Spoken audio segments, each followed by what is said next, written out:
Happy Thursday. Festive, isn't it? Um, NCC is really fortunate to have a um, Girl Scout troop and Boy Scout troop that are just absolutely fantastic. They help out in other areas in the life of the church. They are just such an integral part of what we do, and they do fun stuff also. Also, this is what my lovely wife gets to see every morning, so I don't think she planned for this. This is allergies.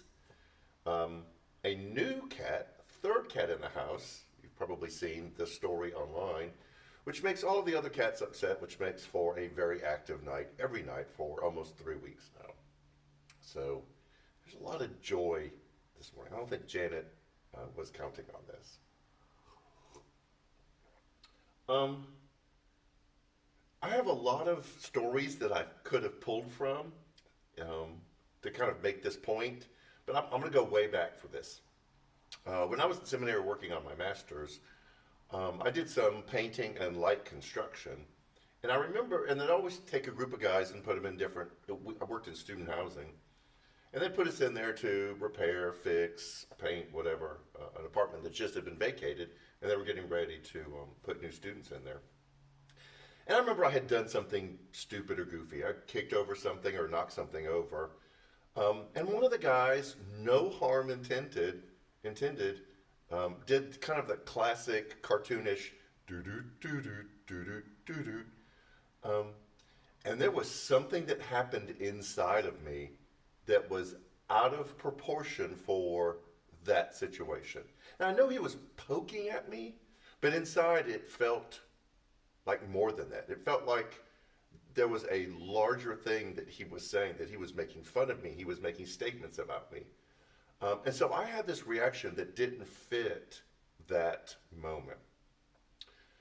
And so in that moment, there was kind of a reaction. And then I spent some time reflecting on it and realized that, yeah, he took advantage of a situation that was a little embarrassing for me.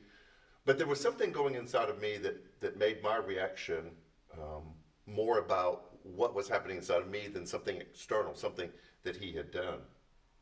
And I look through my whole life, Janet has experienced these, other people around me have experienced these, that in situations that I'm in, and the way I respond in those situations, it says as much or more about me than it does the situation itself.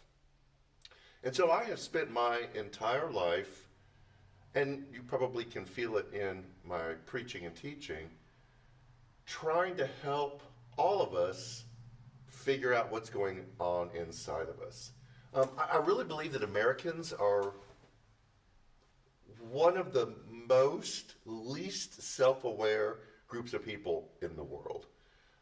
Everything that we experience, everything that we feel, everything that we're mad about, every relationship that struggles, everything that happens to us, it is always externalized. It's someone else's fault. Someone else needs to fix it. If other people would just.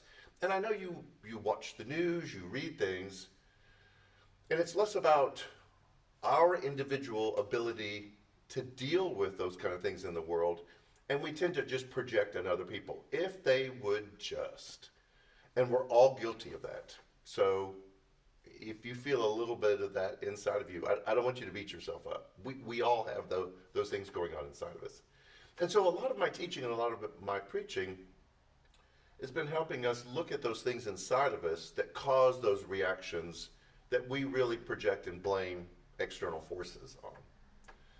So that's why we're starting a really important new series in July. We've kind of have a summer tradition here for the past couple of years where in June we would do a book of the Bible. We just did 1st and 2nd Peter, which was way more fascinating than I was expecting. And for July, we're going to do a book called The Story of You by Ian Morgan Cron, an Enneagram journey to becoming your true self. You hear Enneagram, and I know you're going to glaze over. We did the Enneagram 2 years ago in August.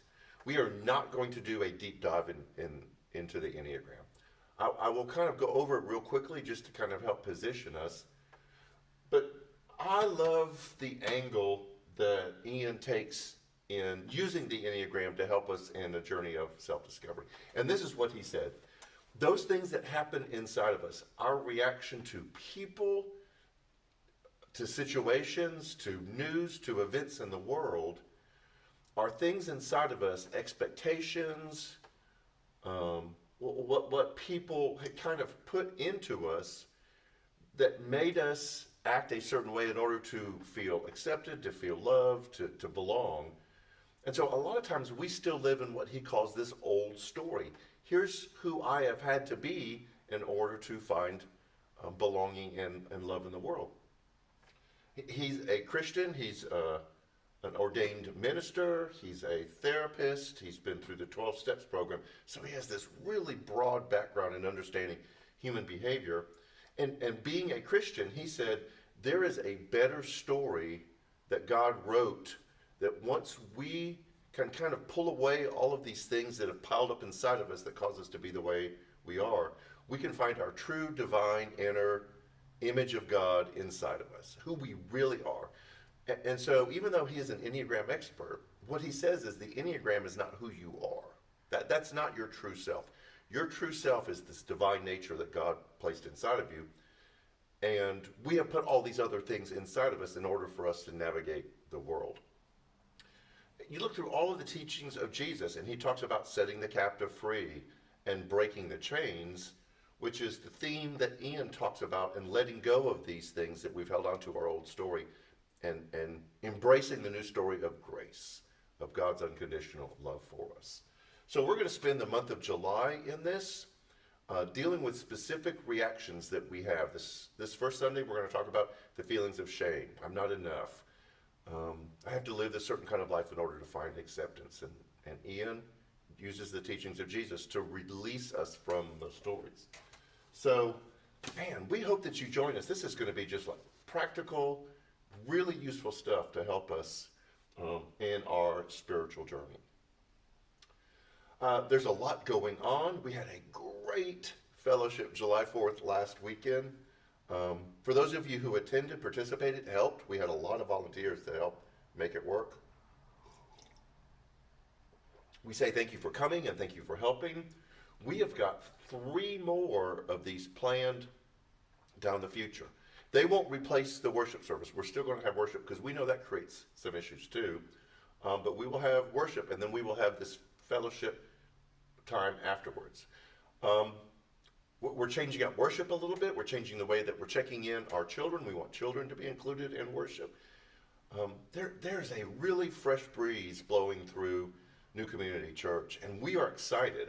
Lots of new faces we're seeing also. So join us this Sunday as we start this new series. Check-in will be different for children. You will see some things being done to help make this a place that everyone feels like they can belong. Whew. I know that was long, but starting a new series, there's a lot of information to get out. We are tweaking our social media. We realized that there were some things that slipped through the cracks as we transitioned to new staff. We realized that we had some problems with Instagram. We've got the notifications on the app fixed. We're working on the website. So we've got a lot of stuff that we realize that need to be taken care of. Be patient with us. Good things are happening. So, it's Thursday. I've got a few more minutes down here before I head upstairs to work. Have a great day. Stay cool. It's going to be awful today. And we'll see you Sunday as we start the new series of The Road Back to You. So take care.